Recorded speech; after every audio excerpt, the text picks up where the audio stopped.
Кыргыз Республикасынын Жогорку сотунун төрагасынын орун басары Рыскулова Дыжылдыз Жакшылыковна. Дыжылдыз Жакшылыковна. Ушуну өзүңүз эле жакшынакай кылып кыргызчалап албайсызбы? Уят го эми. Сиз өзүңүз Килеген департаменттин директору болсоңуз, сиздин ата энеңиз Жылдыз деп, Жакшылык деп, сонун ысымдар менен атаган экен. Эми ушуну Дыжылдыз Жакшылыковна деп окушум керек. Биздин Кыргызстанда, анын ичинде Борбордо тейлөө кызматтарынын баалары өтө кымбаттап кеткен. Бул жерде рентабелдүүлүктү караш керек. Ошол эле кафе, ресторан, чач-тарач, такси кызматы, жана башка тейлөө кызматтарынын бардыгы мындай эби жок кымбаттап кеткен да. Силер ушуга бир сыйра мониторинг кылышыңар керек. Сөзсүз түрдө. Азыр биздеги баалар дүйнөдөгү мегаполис шаарлардан ашып кеткен учурлар. Ошол эле Стамбулдан, ошол эле Москвадан кымбат тейлөө кызматтарынын баалары. Ушуну бир карап чыксаңар, Жeenалы мырза. Булар боюнча силер мониторинг өткөрүшүңөр керек, тийиштүү органдарга маалыматтарды беришиңер керек. Эмесе мындай калктын капчыгын жөндөн эле кагып алып атышат да. Bir çek boluş керек да, албетте жеке ишкердүүлүккө, бизнеске тоскоолдук жок, бирок анткени менен алардын баасын, аспандаган баасын кичине реалдуулукка алып келиш керек. Эмесе 2 эсе, 3 эселеп бааларды көтөрүшүп жүргөн атайлап. Оюна келген бааны коюп алып атышат. Кичине карагыла ушул жагын, макулбу? Рахмат, урматтуу төрага. Бул боюнча карайбыз, жана азыр карап тапшырма берилди. Ал боюнча жооп беребиз. Биздин автоунаалар азыр билесиз, көп эле машиналар ошол Өзбекстанга кирет. Мисалы, бияктан Бишкектен Баткенге баратканда, Жалабаттан кирип, Баткенден чыгат. Бирок кирип атканда, мисалы, артында тонировка болсо, алар $15 төлөйт экен. Тонировка үчүн $15 төлөйт. Ар бир машина күн сайын практически. Биз алардан албайбыз. Силер мисалы МИД аркылуу сүйлөшө аласыңарбы, же обнуление кылайлы, же биз дагы киргизели. Ушундай. Аларда мисалы артында тонировка болсо, биз дагы ушундай эле $15 ала берели.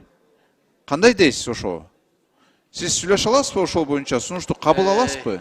Эми эгерде алар ички законно болсо, конечно, биз аларга мындай толук кирише албайбыз, бирок эгерде паритетте сунуш кыла турган болсок, биз өкмөт аралык комиссияда бул суроону карап көргөнгө аракет кылабыз. Анткени бул күн тартибинде эч ким бизге мындай сунуш киргизген эмес. Эгер сиздер сунуш киргизип бизге берсеңиздер, биз өкмөт аралык комиссияда бул күн тартибине киргизип аларды сүйлөшкөнгө аракет кылабыз. Сиз өзүңүз жаза албайсызбы ошол маселени? Керек болсо алар уже электрондук негизинде даже М-банкты ачып алышты да. Биздин жарандар төлөп ачат. Киргенде сразу эле $15 төлөйт экен. Ар бир автоуна. Биз албайбыз, билесиз аны, жакшы. Ошон үчүн сөзсүз бул маселени өкмөттүн алкагында көтөрүлүш керек.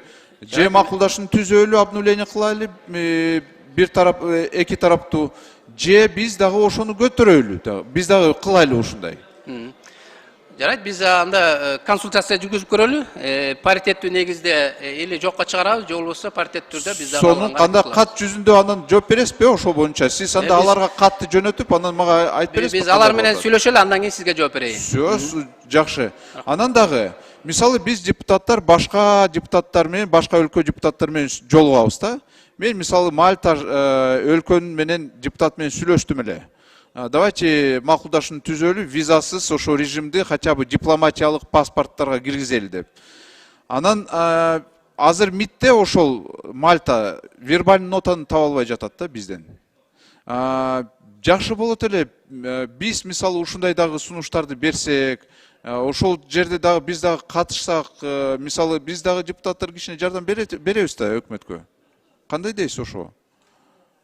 Жок, эгерде ошондой сүйлөшүүлөр расмий түрдө турган болсо, биз алар менен сүйлөшкөнгө даярбыз. Анткени өзүңүз билесиздер, биз көптөгөн мамлекеттер менен визаны жеңилдетүү боюнча сүйлөшүүлөр жүргүзүп атабыз.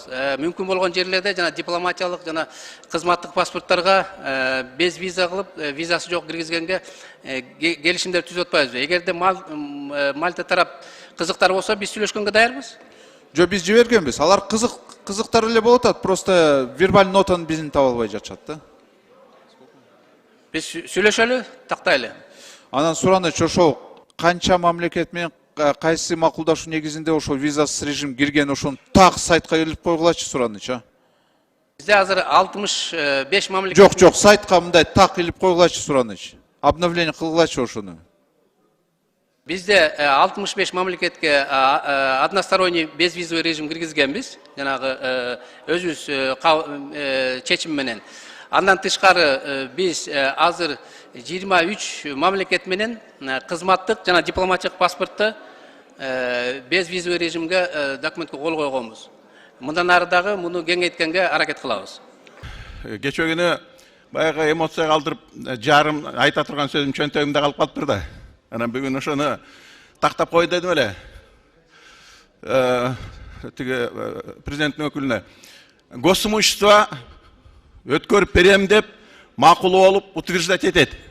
Бүгүнкү проблема только акимде жанагы мен айтып аткан оокаттардын баарын комиссия түзүп өткөрүп берсе эле болду. Экинчи маселе бул оценканын акчасын чечип берсеңер, анан экинчиси бул регистрациянын акчасын чечип берсеңер, анан бир камчы керек да айыл өкмөттөрдү камчы менен чаап кабыл алууга.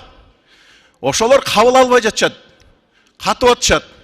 Кеп ошондо болот. Ошол үчүн бүгүн ушул акимдин эле жумушу калды. Госимущество баарын тактады, көп жерлер такташты, макул болуп атат. Госимущество только бекитип эле берет. Болду. Рахмат.